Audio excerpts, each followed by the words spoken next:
People always ask why some kids don't speak up about bullying. I never understood that question. Who are we supposed to tell? I live with my mom in a small house on the edge of town. My dad left when I was 5. My mom works 2 jobs just to keep the lights on. She's a great mom. She just never stops moving. I eat a lot of microwave dinners, do my own laundry. I stopped showing her my bruises though a long time ago. It used to make her cry. We're not homeless or anything. We've got heat and Wi-Fi. But it's just me and her. No brothers, no friends. I go to school, I come home, I keep my head down. It's not enough. It started in the 6th grade. Some older kids thought I looked weird, that I talked funny. They'd shove me into lockers or smack books out of my hands. I got used to it. I thought maybe if I ignored them long enough they would stop. They didn't. By the 8th grade it was worse. More kids joined in. They would trip me in the hall and say it was an accident. One time, someone poured chocolate milk into my backpack. Another time, I found a dead rat in my locker. The teachers would just look away. Literally, just look away. I stopped expecting any kind of help. Last Tuesday was the worst. I was in the bathroom during 4th period when 3 of them came in. Ethan, Kyle, and Marcus. They didn't even say anything. They just grabbed me, dragged me into a stall, and started punching. One of them was filming it. I didn't cry. I didn't scream. I just waited for it to be over. That night, my mom left a note on the fridge saying she picked up a second shift and there was pasta in the fridge.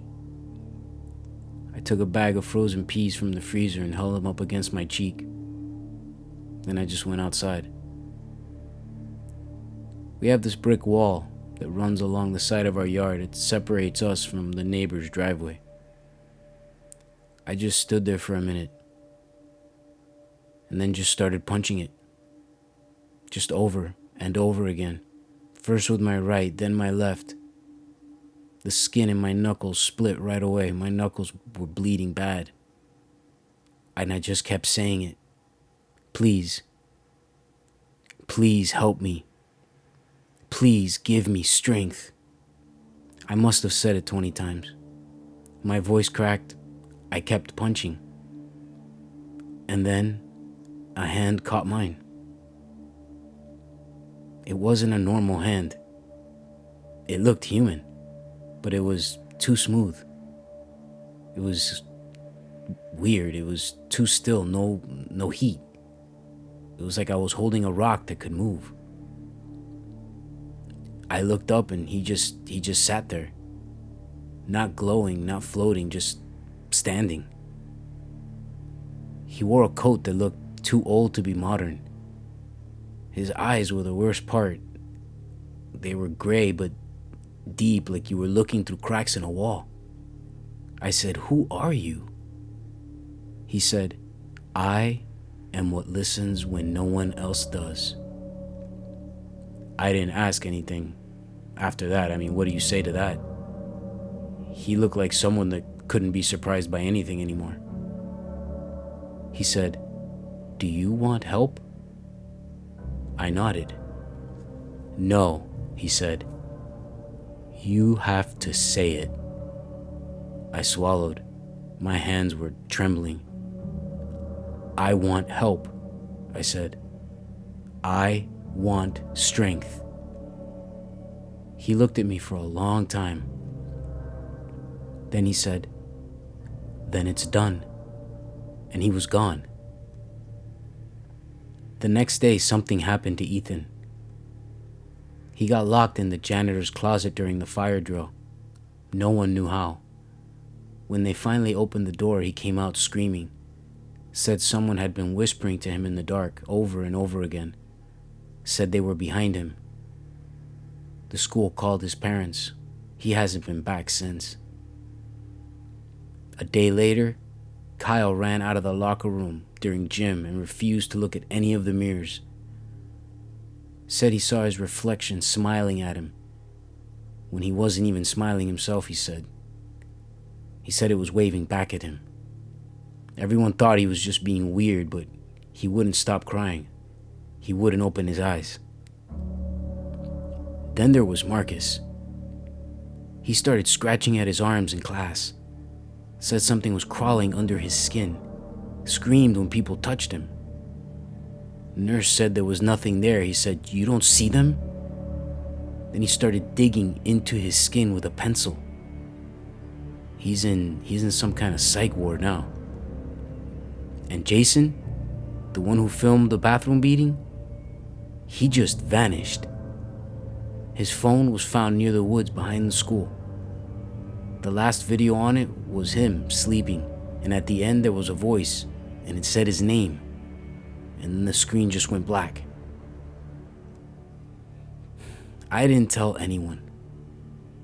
I didn't do anything. I never saw the man again. Not for a week, but I knew it was him.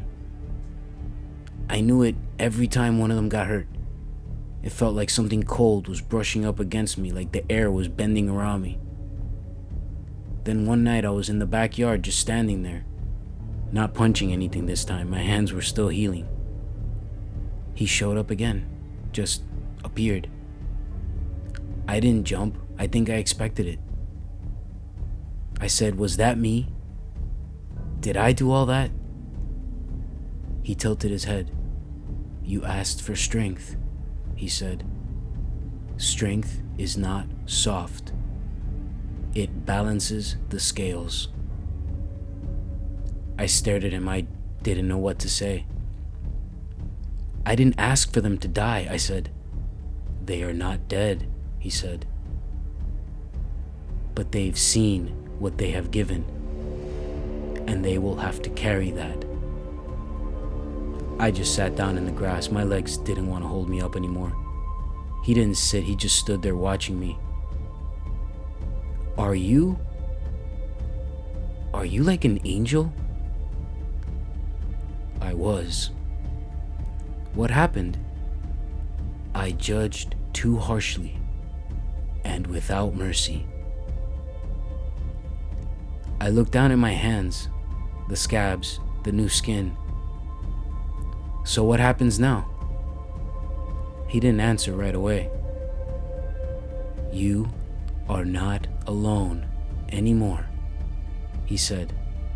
There was a pause, and then he added, "But that does not mean that you are safe."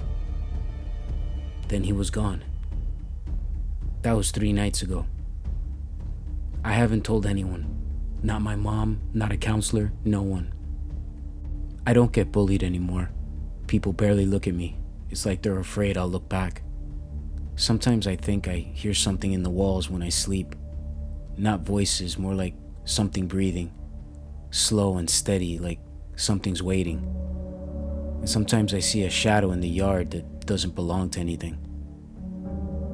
My mom says I've been quiet lately, but I've always been quiet. This is just a different kind of quiet. I used to pray for things to get better. Now I don't pray at all. I don't know who's listening anymore. He listened when no one else did, and now I think he always will.